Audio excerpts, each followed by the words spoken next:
नमस्कार मेरे भारत के वासियों। कल के वीडियो में मैं बताया था कि ग्लोबल जियोपॉलिटिक्स में बहुत ही शिफ्ट हो रहे हैं। जैसे बांग्लादेश में भी कुछ ना कुछ चल रहा है और एक बहुत ही सीक्रेट न्यूज़ मुझे पता चली जो मैं आपके साथ शेयर करने वाला हूँ कि 9 फरवरी को बांग्लादेश यूएस के साथ बहुत बड़ी ट्रेड डील करने वाली है। लेकिन आश्चर्य की बात यह है कि 12 फरवरी को बांग्लादेश में जनरल इलेक्शन है। और अगर वो भारत होता तो जनरल इलेक्शन से 3 दिन पहले कोई भी गवर्नमेंट किसी प्रकार का बड़ा डिसीजन या एग्रीमेंट नहीं कर सकती है, क्योंकि वहाँ आचार संहिता लग जाता।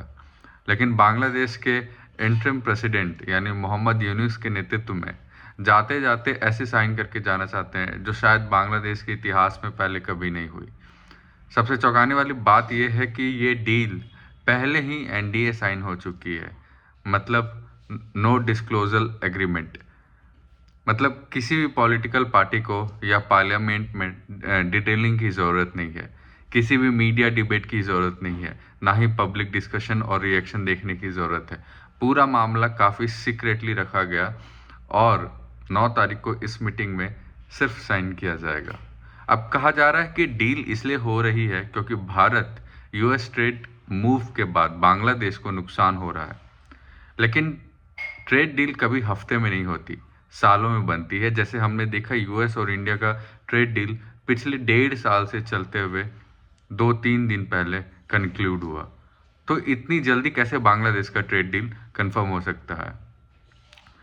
लीक शर्तों के मुताबिक अगर मैं बात करूं तो बांग्लादेश चीन से डिफेंस सिस्टम खरीदना कम करेगा और यूएस से मिलिट्री इंपोर्ट बढ़ाएगा।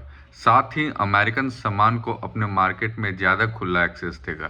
यहाँ तक कि लोकल स्टैंडर्ड चेक भी सीमित होंगे। अर्थात सरकार जनता का टैरिफ गेम जो समझा रही है कि भारत पर कम और हम पर उससे भी कम, लेकिन असली सवाल ये है कि कम टैरिफ के बदले वो बांग्लादेशियों का क्या बेच रही है।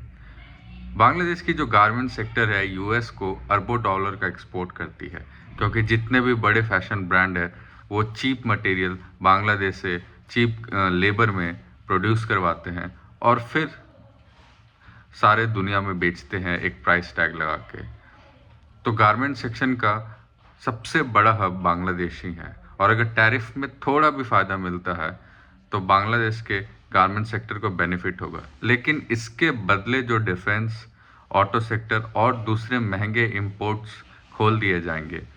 तो सपोज़ करो अगर $3 बचते भी हैं तो ना करें, लेकिन $30 शायद गंवाने भी पड़ जाएंगे, क्योंकि अगर आप गारमेंट सेक्टर से कमाएंगे तो बाकी दूसरे सेक्टर से आपको गंवाना भी पड़ सकता है।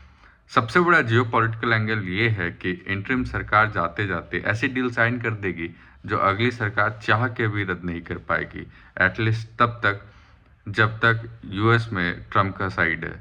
इसलिए बांग्लादेश के बिजनेस लीडर्स भी पूछ रहे हैं कि टर्म्स क्या हैं, क्योंकि ये सिर्फ ट्रेड डील नहीं बल्कि आने वाले समय में बांग्लादेश की स्ट्रैटेजिक दिशा तय कर सकती है। हालांकि भारत को इससे कुछ खास इम्पैक्ट तो नहीं पड़ रहा, लेकिन हम देखेंगे कि इस ट्रेड डील होने के बाद बांग्लादेश कितना सेल्फ डिपेंडेंट हो पाता है या फिर वापस से वहाँ क्यों से स्टार्ट होता है। आज के वीडियो में सिर्फ इतना ही। जय हिंद, जय भवानी।